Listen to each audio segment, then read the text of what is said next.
저는 이 시간에 귀한 말씀을 가지고 복 있는 사람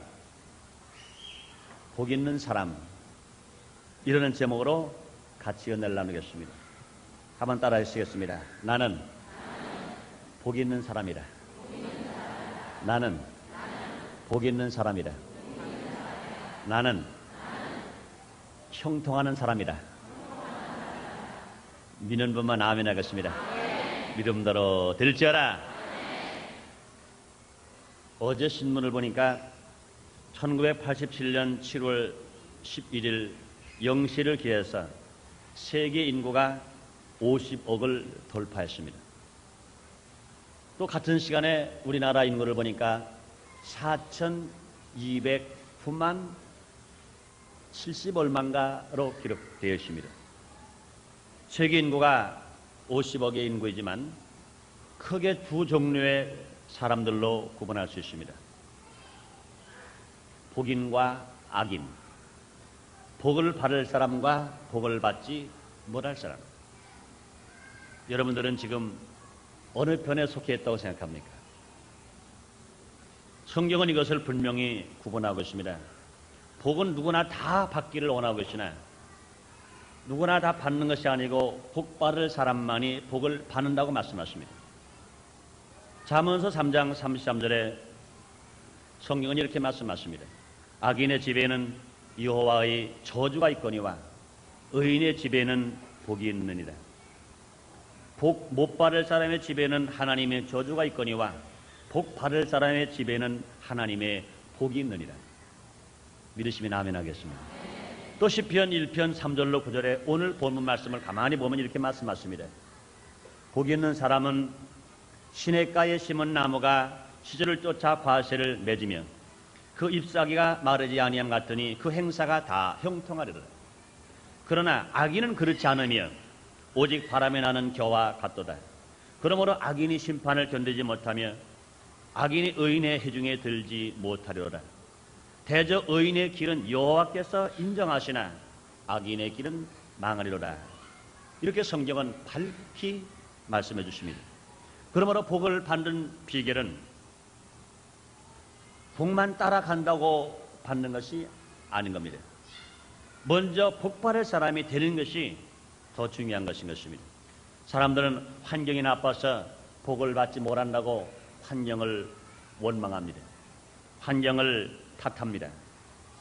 그러나 내가 복 있는 사람이 되고 복 받을 사람이면 환경을 변화시켜서라도 복을 받을 수가 있는 것입니다.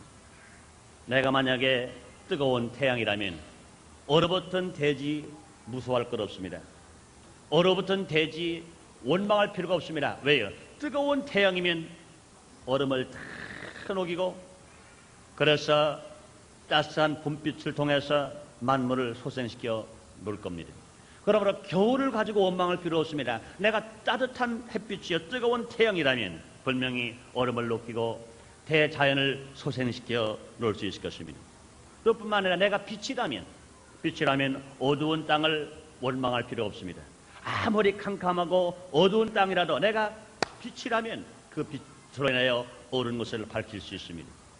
캄캄한 밤에 촛불 하나만 있으면 어둠을 원망할 필요가 없습니다. 그 촛불 하나가 밝은 빛이 되어서 그 어두운 밤을 밝힐 수가 있기 때문에 그렇습니다. 그뿐만 아니라 내가 비라면 가뭄은 대지를 원망할 필요가 없습니다. 비가 내리면 모든 생물을 살려줄 수 있습니다. 그러므로 얼어붙은 땅을 원망할 것도 없고 어두운 환경을 원망할 것도 없고 가물은 대지를 원망할 필요도 없습니다. 내가 태양이면 되고 내가 빛이면 되고 내가 비라면 이 모든 어려운 환경을 변화시킬 수 있습니다. 그러므로 사랑하는 여러분들이 복이 있는 사람 되기를 원하시면 아멘 하겠습니다. 사랑하는 여러분들이 벌써 복 있는 사람 되신 것을 감사하시면 아멘 하겠습니다. 저는 이 시간에 어떻게 하면 복 있는 사람이 되며 복 있는 사람 어떻게 생활해야 하며 복 있는 사람이 받는 복이 무엇인지 성경을 통해서 알아보겠습니다. 그러면 여러분들이 복 있는 사람 모두 되신 것을 진실로 감사하시고 복 있는 사람답게 사셔서 하나님 주시는 복을 한 톨도 마귀에게 빼앗기지 않고 찾아 누리는 여러분 되시기를 주님의 이름으로 축원합니다. 첫째로 우리가 복 있는 사람, 복 있는 사람이 되는 길은 예수를 믿고 하나님을 만나야 합니다. 예수를 믿고 하나님을 만나면 복 있는 사람이 됩니다. 아무리 우리가 복 있는 사람이 되려고 애써도 안 됩니다. 힘써도 안 됩니다. 울어도 안 됩니다. 노력해도 안 됩니다. 복 있는 사람이 되는 것은 예수를 믿고 하나님을 만난 사람만이 우리가 복 있는 사람이 되어서 저주를 다 털어버려버리고 문제를 다 털어버려버리고 우리가 주님이 은혜 안에서 살아갈 수 있습니다. 성경에 보면요, 구약에서는 주로 하나님이 직접 사람을 만나서 그에게 복을 주셨습니다. 그러나 신약에서는요, 예수님을 통해서 하나님이 만나 주셔서 그들에게 복을 주신 것을 볼 수 있습니다.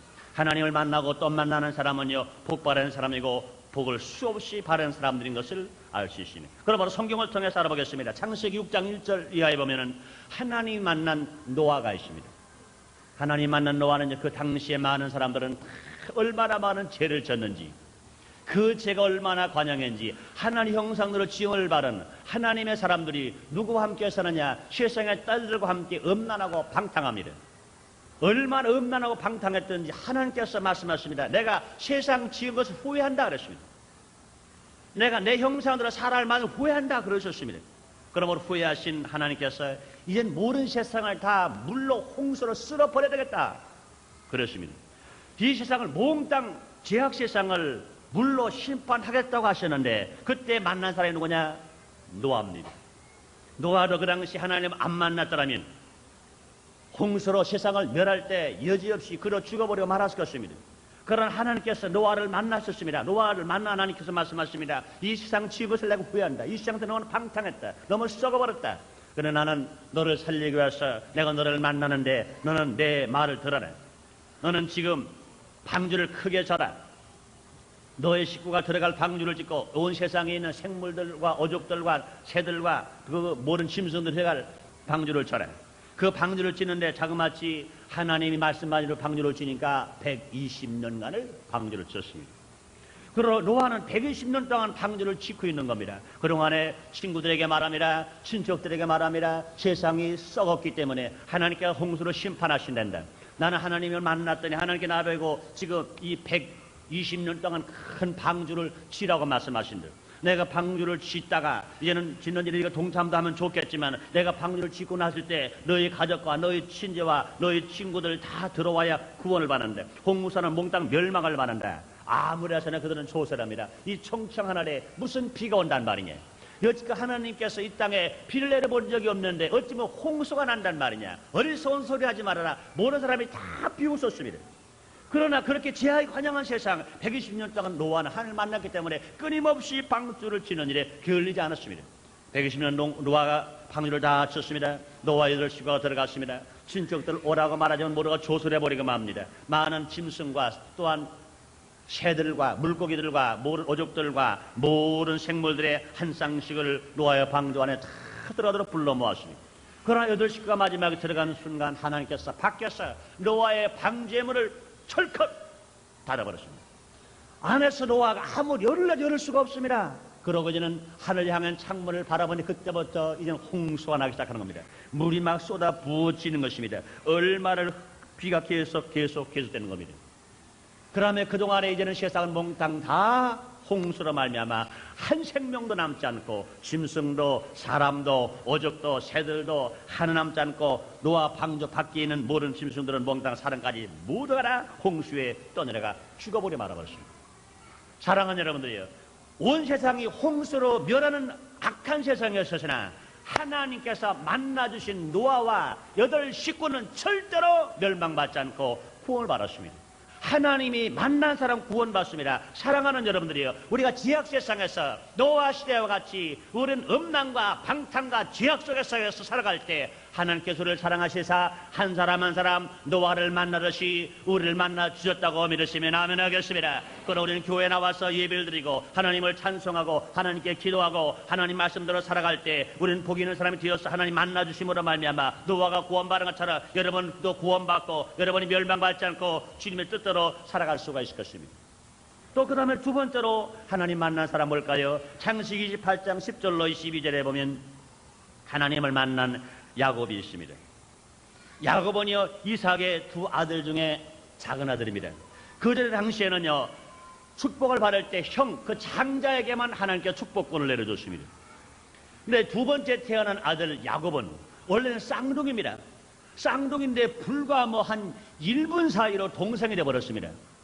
형은 1분 사이 형이 됐습니다. 그러니 얼마나 억울해요. 뱃속에 태어날 때는 같이 태어났는데, 뱃속에 살긴 같이 살았는데, 세상에 나오는 거 불과 1분 정도 늦게 나와서 형이 되고 동생이 되기 때문에 얼마나 억울한지 몰라요. 그래서 축복권을 빼앗긴 거에 대해서 얼마나 억울한지 몰라요. 그래서 어찌됐든지 자기는 축복을 받아야겠다 그러고서 자기는 인간 방법을 썼습니다. 아버지를 속여보기도 하고 자기 형도 속여보기로 해서 복을 받아보려고 인간 수단법을 다 써봤습니다. 그러나 그는 실패만 났습니다. 인간이 복을 바라보려고, 인간이 복 있는 사람 되보려고 아무리 했었으나 그런 실패만 나버렸어요. 그래서 결과적으로 형이 자기를 속진 동생을 화가 나서 죽이려고 합니다. 그때 어머니가 그것을 기뜸해 줍니다. 야, 빨리 도망가라. 너와 나와 함께 살다가는 너 형에게 맞아 죽게 생겼다. 빨리 도망가라. 그러고 엄마가 그 아들, 작은 아들 야곱이 도망가는 길을 알려줍니다. 자기 친정에 가면은, 얘는 친정 오라버니가 있습니다. 라반입니다. 그러니 야곱으로 볼 때는 이삼촌의 집입니다. 나 빨리 이삼촌의 집으로 도망가라. 너 도망가지 않을 너 날 맞아 죽게 생겼다. 자기는 인간의 방법으로 복을 받으려고 하시나 결과적으로 아버지를 떠나야 하는 신세입니다. 어머니를 떠나야 하는 신세입니다. 밉던 곱던 형에게 매맞아 죽지 않기 위해서 고향 땅을 떠나고 형을 떠나야 하는 그런 신세입니다. 보따리 하나 짊어지고 자기가 고향 땅을 떠나서 갈 길을 잘 알지 못하는 그 애아저씨 집으로, 라반의 집으로 피난을 가는 겁니다. 어느 지방 가다가 지쳐가지고 이제는 돌베개 베고 잠을 잡니다. 그러니 그곳에서 한참 잠을 잡니다.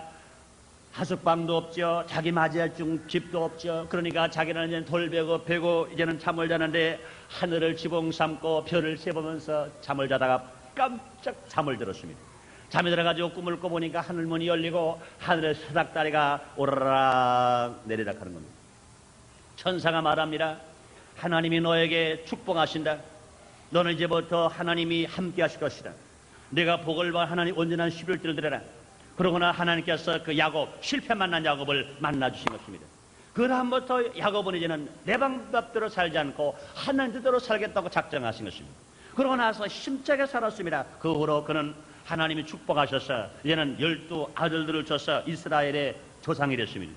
그는 창대한 많은 축복의 물질을 받았습니다. 인간의 수단 방법으로는 그는 복을 받으려고 했으나 복을 받지 못했습니다. 그러나 하나님께서 야곱을 만나 주셨음으로 말미암아 야곱에게 복을 주신 것처럼 사랑하는 여러분들이요, 우리가 어떤 환경 속에 살았다 하더라도 인간이 볼 때는요, 저나 여러분이나 거의가 다 야곱처럼 살아왔습니다.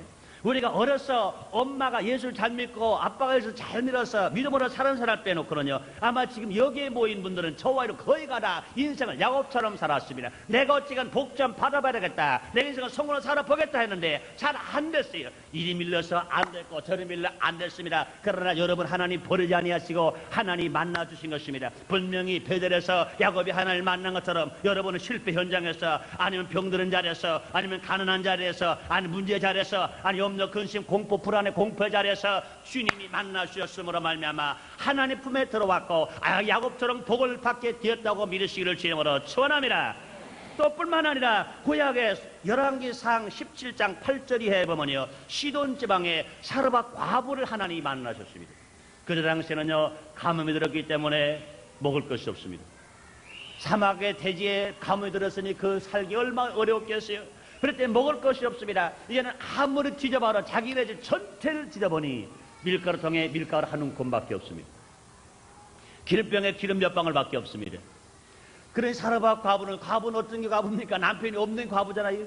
그런데 아들도 하나밖에 없습니다. 그러니 그 과부의 아들 하나 단둘이 삽니다.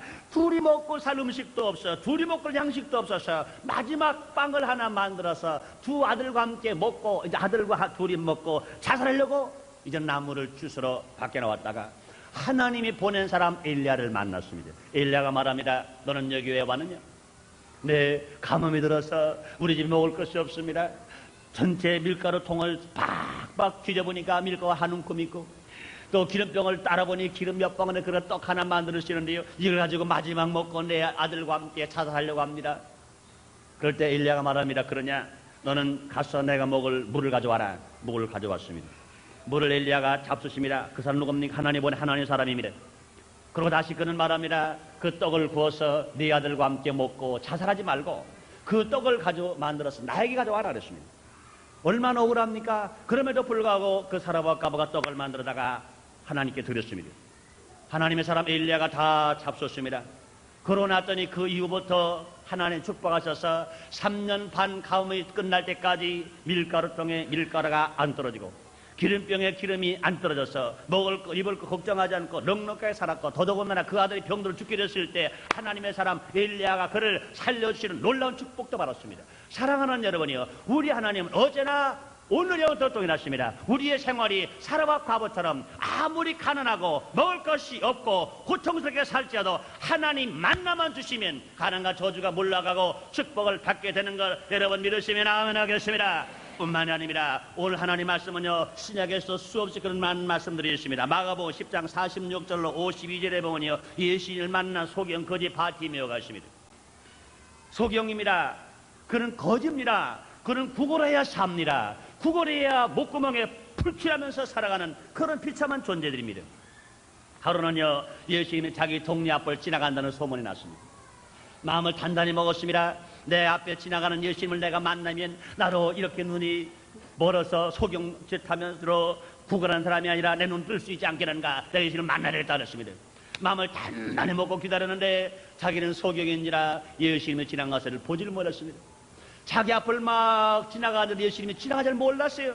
군중이 막 지나가라니 가만히 듣고 보니까 예수님이 멀리 지나갔다는 소문이 자기 귀에 들려옵니다. 정신이 바짝 차린 소경 거지 바티메오가 예수님을 부릅니다. 왜 부릅니까? 예수님을 만나야 기적이 날 것을 믿기 때문에 자기는 부릅니다. 다윗의 자손 예수여, 다윗의 자손 예수여. 소경 거지 바티메오입니다. 거지 바티메오입니다. 그는 실컷 예수님을 불렀습니다. 예수님이 가시던 걸음을 멈추시고 누가 나를 부른다, 그를 나에게 데려와라. 그를 만난 예수님 말씀하십니다. 내가 너에게 무엇 해주기를 원하느냐? 네, 내가 보기를 원하나이다. 즉시에 그 눈이 떠지고 소경 거지 바티메오는 거지가 입었던 모든 거지 옷을 벗어던져버리고 예수님을 따라간 사람이 되었습니다. 사랑하는 여러분이요, 우리 예수님께서 어제나 오늘부터 동일하신 거 믿으시면 아멘 하겠습니다. 그러므로 우리는요, 예수님 만나면 됩니다. 우리가 이 삶에 눈이 멀었다 하더라도, 내가 거지일지라도, 내가 과부일지라도, 먹을 것이 없더라도, 제약 세상에서 사는 사람일지라도, 내가 인간 방법으로도 안 되는 환경에 살지라도 하나님을 만나면 하나님의 복을 받아서 인생을 실패하지 않고 성으로 살아갈 수가 있습니다. 그러므로 우리가 아무리 어려운 환경이었더라도 예수를 믿고 하나님만을 만나면 복 있는 사람이 되어서 만사 형통의 복을 받는 것 믿으시면 아멘 하겠습니다. 사랑하는 여러분들이요, 여러분이 지금까지 예수를 못 만났습니까? 저는 여러분 하나님의 사랑함으로 말미암아 결신하게 되신 분 예수를 만난 사람들인 겁니다. 오늘 이 시간에도 이 말씀을 통하여 예수를 만남으로 말미암아 여러분의 삶 속에 변화가 일어나고 복이 있는 사람이 되는 기적을 체험하시기를 주님의 이름으로 축원합니다. 두 번째로 우리가 생각할 것은 복이 있는 사람의 생활입니다. 복이 있는 사람의 생활입니다. 이제 복이 있는 사람이 되었으면 꼭 할 일이 있습니다. 복이 있는 사람의 생활을 해야 한다는 겁니다. 인간의 조상 아담은요, 복이 있는 사람이었습니다. 인간의 조상 아담은 복이 있는 사람으로 지어졌습니다. 하나님의 형상대로 지음받았죠. 상함도 없고 해함도 없는 에덴 동산에 태어났죠. 생명나무 가시리 가득한 에덴 동산에 태어났죠. 뿐만 아니라 하나님의 짝져진 그 부부는요, 얼마나 사랑스러우셨던지, 얼마나 사랑스러웠던지 그는 그랬습니다. 아담이요, 자기 아내를 보고 하는 말이요, 당신은 내 뼈 중에 뼈요, 내 살 중에 살이라. 자기 아내를 보고 얼마나 행복하고 좋았던지, 당신은 내 뼈 중에 뼈요, 살 중에 살이라 하는 말을 했습니다. 이와 같이 행복한 부부였었습니다. 이와 같이 행복한 아내였었습니다. 그런데 그는요, 지켜야 할 하나님의 법을 지키지 못함으로 말미암아 그 복을 빼앗겼던 것입니다. 그러므로 법을 지키지 않았으므로 복을 빼앗긴 것뿐만 아니라 그런 저주를 받고 에덴 동산에서 쫓겨나 버리고 말았습니다. 이제 우리는요, 아담의 잘못된 죄를 짓지 말아야 하는 것입니다. 아담의 잘못된 죄를 지면 아무리 우리가 하나님을 만나서 복 있는 사람이 되었다, 그걸 복을 빼앗겨 버리고 맙니다. 이제 하나님께서 우리를 만나셔서 복이 있는 사람이 되었기 때문에 우리는 아담이 지은 죄를 짓지 않고 우리가 이제는 새롭게 내가 지켜야 할 법을 지키면서 우리가 살아가는 겁니다. 그러기 제일 먼저 할 일이 뭡니까? 과거의 생활을 과감히 떨쳐버리고 청산해야 할 것인 것입니다. 청산해야 할 생활이 뭡니까? 시편 1편 1절에 이렇게 말씀하십니다. 복이 있는 사람은 악인의 길을 쫓지 아니하며 죄인의 길에 서지 아니하며 오만한 자리 앉지 아니하고 그랬습니다. 복이 있는 사람은 악인의 길을 쫓지 아니하며 죄인의 길에 서지 아니하며 오만한 자리에 앉지 아니하고 그랬습니다. 이 말씀은요, 복 있는 사람에게 하신 말씀입니다. 복 있는 사람이 되시기를 원하지 않는 사람은, 되기를 원치 않는 사람은 이 말씀을 들을 필요가 없습니다. 복 있는 사람에게 하시는 하나님 말씀이기 때문에 그런 것입니다. 지금까지 우리를 인생을 살아가면서 지금까지 우리들이 왜 실패하며 살았다고 생각합니까? 지금까지 왜 우리가 살아가면서 실패했다고 생각합니까? 그것은요, 무슨 일을 하는지 첫째로 악인을 쫓아 일했기 때문에 실패 만났습니다. 죄인의 길에 서서 일했기 때문에 실패 만났습니다. 오만하고 교만하고 자만하고 거듭을 폈기 때문에 실패했습니다. 그러므로 성경은 우리에게 말씀하십니다. 잠언서 4장 14절 15절에 사특한 자의 첩경에 들어가지 말며 악인의 길로 다니지 말지어다. 의인의 그 길을 피하고 지나가지 말며 돌이켜 떠날지어다. 이렇게 주님은 말씀하십니다. 뿐만 아니라 고린도후서 6장 14절로 18절에 보니 성경은 이렇게 말씀하십니다. 너희는 믿지 않는 자와 멍해를 같이 하지 말라. 의와 불법이 어찌 함께하며 빛과 어둠이 어찌 사귀며 그리스도와 벨리알이 어찌 조화되며 믿는 자와 믿지 않는 자가 어찌 상관하며 하나님의 성전과 우상이 어찌 일치가 되리요. 우리는 살아계신 하나님의 성전이라. 이와 같이 하나님께서 가라사대 내가 저희 가운데 거하며 두루 행하여 나는 너희 하나님이 되고 저희는 나의 백성이 되리라 하셨느니라. 그러므로 주께서 말씀하시기를 저희는 저희 중에서 나와서 따로 있고 부정한 것을 만지지 말라. 내가 너희를 영접하여 너희에게 아버지가 되고 너희는 내게 자녀가 되리라. 전능하신 주의 말씀이니라 하셨느니라. 이렇게 말씀하십니다. 그러므로 성경은 분명히 우리에게 말씀하시기를 복이 있는 사람은 끊어야 할 것을 과감히 끊으라는 겁니다. 세상에서 복이 있는 사람이 되기 전에 생활했던 것, 악인의 꾀, 죄인의 길, 오만한 자리, 이것을 과감히 끊어버리고 떨쳐버리고 생활하라고 주님 말씀하십니다. 또 뿐만 아니라 이것을 떨쳐버리고 그냥 많아요? 아니요. 그 다음에 다시 할 일이 있습니다. 복이 있는 사람이 해야 할 일은요, 이제는 복이 있는 사람은 반대로 새 생활을 적극적으로 실천해야 합니다. 버릴 것을 버렸으면 할 것은 열심으로 하고 버릴 것은 버려서 할 것을 적극적으로 하는 사람을 하나님이 축복하십니다. 세상을 하는 사람에게는요, 이런 말씀을 하십니다. 시편 1편 2절 말씀입니다. 오직 여호와의 말씀을 즐거워하며 오직 여호와의 율법을 즐거워하며 그 율법을 주야로 묵상하는 자로다. 이렇게 말씀하시는 것입니다. 그러나 복이 있는 사람에게 여호와의 율법, 하나님의 말씀을 영원히 양식이 됩니다. 복이 있는 사람에게 하나님의 말씀은 하나님 나라의 법이 됩니다. 복이 있는 사람에게 하나님 말씀은 복바른 인생의 길잡이가 됩니다. 그러나 예수님은 친히 말씀하십니다. 나는 길이요 진리요 생명이니 나로 말미암지 아버지께 올 자가 없다고 말씀하신 것처럼 하나님 말씀은 나의 길이요 하나님의 말씀은 나의 법이요 하나님 말씀은 나의 영혼의 양식인 것입니다. 그러니 우리는 이것들을요 사랑해야 합니다. 우리는요 이거 즐거워해야 합니다. 여러분이요 사람이 밥을 즐거워하지 아니하면 그 사람 병드는 사람입니다. 남편이 아내를 사랑하지 않고 아내가 남편을 즐거워하지 않으면 그 가정도 병드는 가정인 것입니다. 백성이 법을 싫어하면 그것은 분명히 죄를 짓는 자입니다.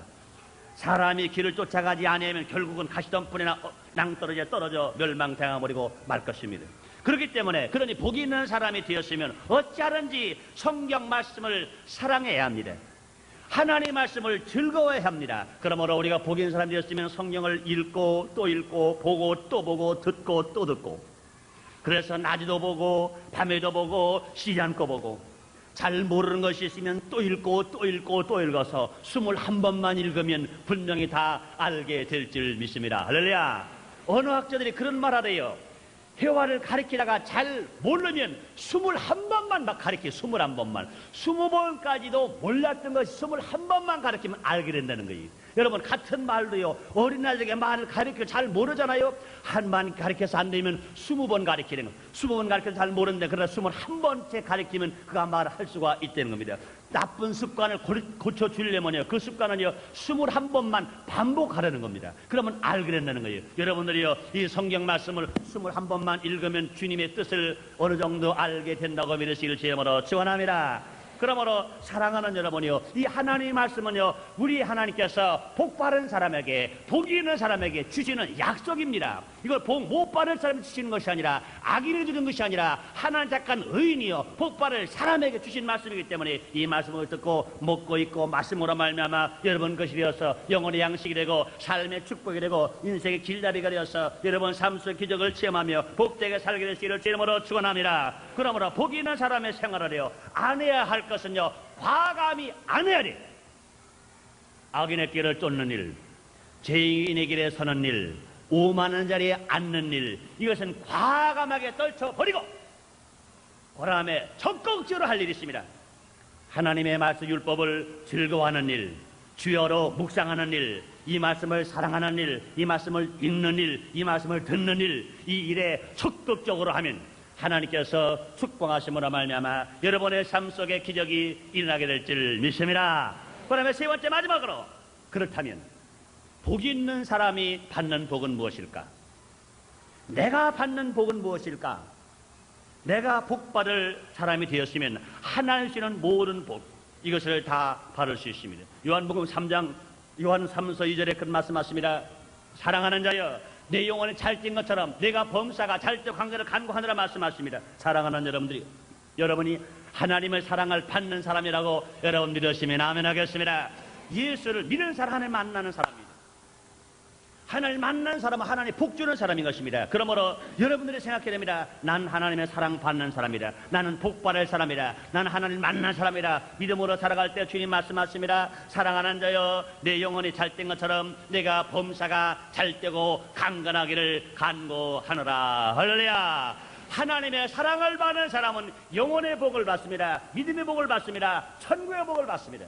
뿐만 아니라 하나님의 사랑을 받는 사람은 이 세상에서 모든 행사가 형통합니다. 모든 범사 형통합니다. 가정도 형통, 자녀도 형통, 직장도 형통, 사업도 형통, 하는 것마다 다 형통해 살아갑니다.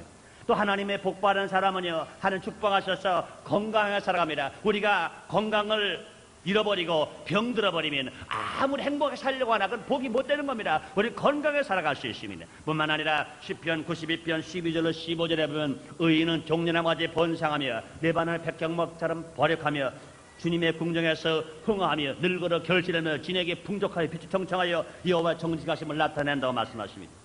또한 시편 144편 12절 15절에 보면요, 여호와를 자기 하나님을 삼는 백성은요 자신의 복을 받는다고 말씀하시고 물질의 복을 받는다고 말씀하시고 건강의 복을 받는다고 말씀하시고 더 나아가서 온 천국의 복을 주님이 주신다고 주님 말씀하시는 것입니다. 오늘 본문에도 보면 시편 1편 3절에 이렇게 말씀하십니다. 저는 복 있는 사람은 시냇가에 심은 나무가 씨를 쫓아 과실을 맺으며 그 잎사가 마르지 아니한 같으니 그 행사가 다 형통하리라 말씀하시는 것입니다. 사랑하는 여러분이요, 하나님께서 여러분에게 복을 주신다고 믿으시면 아멘 하겠습니다.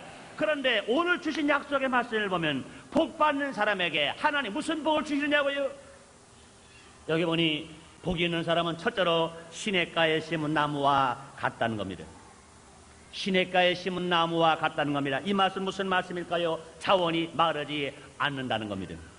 자원이 마르지 않습니다. 복이 있는 사람의 자원은 세상이 아니고 하나님이기 때문에 그런 것입니다. 세상의 자원은 메마를 수가 있으나 하나님의 자원은 절대로 떨어지지 않습니다. 시편 24편 1절에 다윗은 말합니다. 여호와는 나의 목자시니 내가 부족함이 없으리라. 그가 나를 푸른 채에 누이시며 쉴만한 물가로 인도하신다 말씀하십니다. 내가 사망의 음침을 골짜기를 다니면서 해를 받지 않은 주께서 나와 함께 하심이라고 말씀하시는 것입니다. 그러면 우리는요, 살기는 지금 이 세상에 살고 있으나 우리는 천상 포도나무의 지상 가지에 삽니다. 예수님이 공부하는 그 순간 나의 호적은요, 이 세상이 아니라 하나님 나라 어린 양의 생명록에 기록된 호적이 있습니다. 우리는 지금 이 세상에는요, 기르게 가지고 삽니다. 우리의 호적은 천국에 있습니다. 예수님은 참 포도나무요, 나는 가지인 것입니다. 참 포도나무이신 예수님은요, 생명나무 과일을 얼마나 맺을 수 있을 만큼 시냇가 심은 나무가 되는 겁니다. 그러므로 여러분의 개인이나 가정이나 사업은요, 메마르지 않고 풍성하게 자원이 넉넉하게 살 수 있다고 믿으시면 아멘하겠습니다. 감사하시면 아멘하겠습니다. 그러므로 우리의 신앙은, 우리의 인생은 시냇가에 심은 나무와 같기 때문에 우리의 자원은 영원하신 하나님의 자원이시기 때문에 우리는 메마르지 않습니다. 갈급하지 않습니다. 가난하지 않습니다. 그러므로 염려, 근심, 불안, 공포가 때문에 살아가는 사람이 이것을 다 떨쳐버리고 살아갈 것인 것입니다. 그러므로 사랑은 여러분이요, 여러분의 가정이나 여러분의 사업이나 여러분의 직장이나 항상 여러분 인생을 살아가면서 나는 절대로 자원이 넉넉한 하나님 나라의 생명로에 기록되어 있다. 나는 예수님 참포도냄에 붙어있다. 나의 자원 하나님이시기 때문에 나는 부족함이 없다. 나의 사업은 푸른 초장이요, 나의 가정은 쉴만한 물가다. 그런데 걱정할 거 없다 하면서 용기 있게 살아가시기를 주님의 이름으로 축원합니다. 그다음에 복 있는 사람은 무슨 복을 받느냐고요? 여기 말씀해 보니까 씨를 쫓아 과실을 맺는다는 것입니다. 이 말씀 무슨 말씀이냐고요? 환경을 타지 않는 축복입니다. 전천후 사업의 축복입니다. 시절을 쫓아 과실을 맺어요. 가만히 보니까 봄에도 맺고 여름에도 맺고 가을도 맺고 겨울도 맺습니다. 우리 인생을 살아갈 때 우리 환경이요, 겨울 같은 환경이 있을 때가 있어요. 봄 같은 환경이 있을 때가 있습니다. 여름 같은 환경이 있을 때가 있습니다.